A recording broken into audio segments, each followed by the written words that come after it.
Alright guys, and welcome to today's video. I hope everybody's well today. I'm just going to share with you some of the things which I have learned from being sober for 6 months. So 6 months without a single drop of alcohol. Now I know some people might think, well, that's not very impressive. I don't drink alcohol at all. I've been sober for 5 years. Or I know loads of people who don't drink. But for me personally, that was a pretty big achievement. Right? It's not to say I had a problem with alcohol or I was some kind of alcoholic, but I did drink fairly frequently, mostly on a social basis, whether I be going out for dinner, social events, nights out.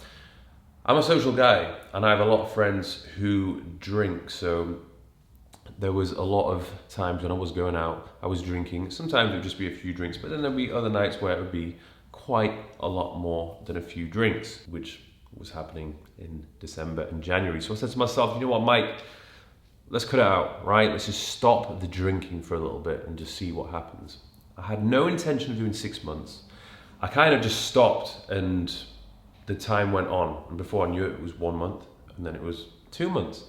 And after the 2 months, I was like, right, let's just see how long I can get this streak going. You know, when you're on a good streak of doing something, you just want to see how long it can last. That was exactly what happened. So what have I learned over the past 6 months? Well, quite a lot. The first one being the trigger, right? The things that would usually trigger me to want to have a drink, they're not really there anymore. Okay, so these triggers would usually be like a certain environment, situation, or being with a certain group of people. Okay, so going out to a nightclub, right? Being in that scenario, it would automatically trigger me to be like, okay, yeah, well, I want to have a drink, obviously, because I'm in a nightclub. Or being with a certain group of friends that I would always drink with and have done in the past, automatically that would be a trigger to be like, well, yeah, I need to have a drink because that's just what happens when I'm in this situation. But now, for the very first time, I've said to myself, no, I'm not drinking, I'm doing 6 months sober. So I have been forced to be in these situations and forced to be with these people and not drink. Okay, so obviously it was difficult. I was putting myself in situations which I hadn't really been in before. Okay, very rarely had I ever gone to a nightclub and not had a couple of drinks, or been in a bar and not had a couple of drinks, or being with my social group of friends and not have a drink with them, and for me to be the only one sober, it definitely was difficult. But I tell you what I've learned is just it becomes more normal. Okay, you just get used to it. It's like, yeah, well, obviously I'm doing the 6 months sober, so it is what it is. I'm not going to be drinking. And I've found that the more I've done that trigger to make me want to drink, it kind of has just disappeared. It's no longer there anymore. It now feels normal for me to be in a club or to be in a bar or to be with my friends and just not drink. Another thing which I've learned, or maybe it's just become more apparent to me now as I've got older, and that is I just love waking up feeling fresh. There is no better feeling than having a good night's sleep and waking up and being like, God, that was a good sleep. I can't wait for today, right? It only takes me 2 drinks, 3 drinks for me to feel the effects of it the next day. And if I've had more than that, it's just going to be even worse. So for me personally, if I'm hungover, that usually means that I've got cravings for bad food.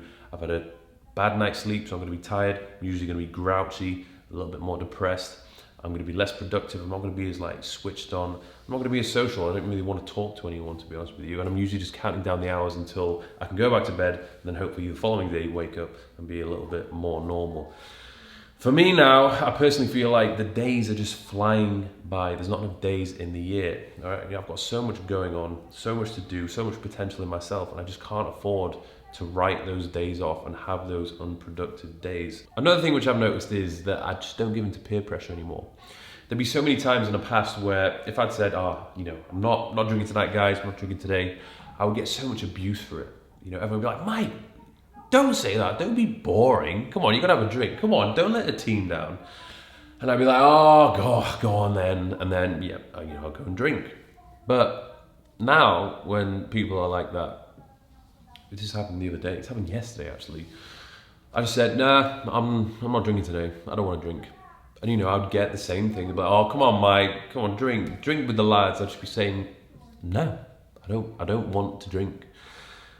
And I don't care anymore about hurting other people's feelings. If I've made the decision that I don't want to drink, then I stick to it now, and I don't let anyone try and persuade me otherwise. Another thing which I've noticed is that my performance in the gym and my ability to build muscle and to gain strength has improved massively. All it takes is one massive night out for you to lose so much strength, right? I don't feel as though you necessarily lose too much size from like one night out, but the strength which you lose is crazy, okay? My ability to go to the gym a few days after a night out and like train legs, for example, I noticed that my ability to push myself is lower.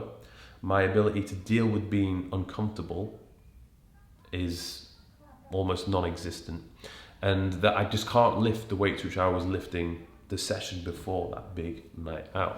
And one final thing which I've learned is that there is no doubt some sort of relationship or correlation between going out and drinking and being ill or being more susceptible to catching some kind of a virus or illness, right? With everything that's going on this year, I want my immune system to be functioning as best as it possibly can do. And if I'm going out and I'm drinking, I am going to compromise that and I'm going to lower it, and there's a chance of me potentially catching something.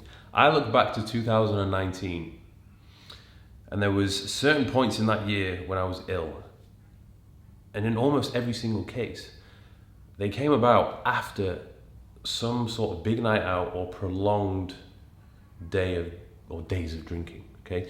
I'd gone on a stag do in May with my old school friends, 3 days in Barcelona. Came back from that and I was so ill, I was ill for like a week. Then I went away to Ibiza with the lads, and that went on for about 9 days, and it was a pretty hardcore 9 days. Came back from that and I was probably the most ill I'd been all year.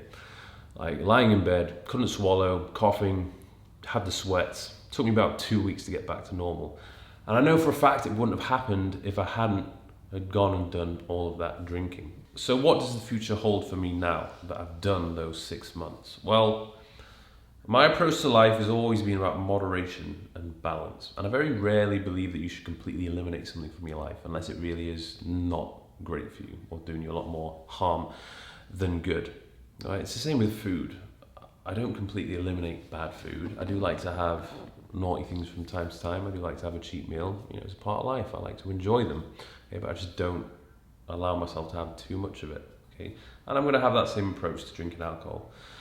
I'm not going to completely cut it out of my life, I don't think. I'm going to have drinks from time to time, but it's only going to be 1 or 2 drinks, and most likely on occasions when I feel like, yeah, this is a special occasion, this is appropriate. What I won't be doing anymore will be those heavy drinking sessions or binge drinking, okay, because I know they just don't do me any good whatsoever.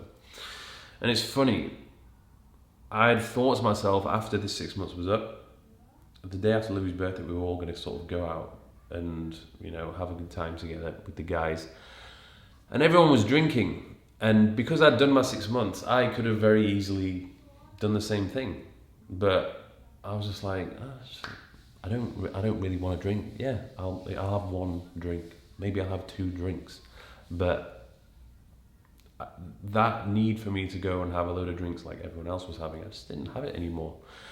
And that, without a doubt, has come from me doing that 6 months of being sober. So it has been an interesting experiment. You know, I am going to tap myself on the shoulder, tap myself on the back, because I'm proud of myself. And for you guys, if you are curious to know the effects that it will have on you, or you feel as though it will be beneficial, give it a try. I mean, even if it's 3 months, you know, it's going to be a learning experience for you. If you do 6 months, if you do 1 year, if you never drink alcohol again, then good on you. But I do believe moderation is the key to a happy and fulfilling life. So I hope you've enjoyed that video, guys. A little bit different from normal, but I will continue with the vlogs starting from the next vid. So give it a thumbs up if you enjoyed. Don't forget to subscribe to my channel, and I'll see you soon.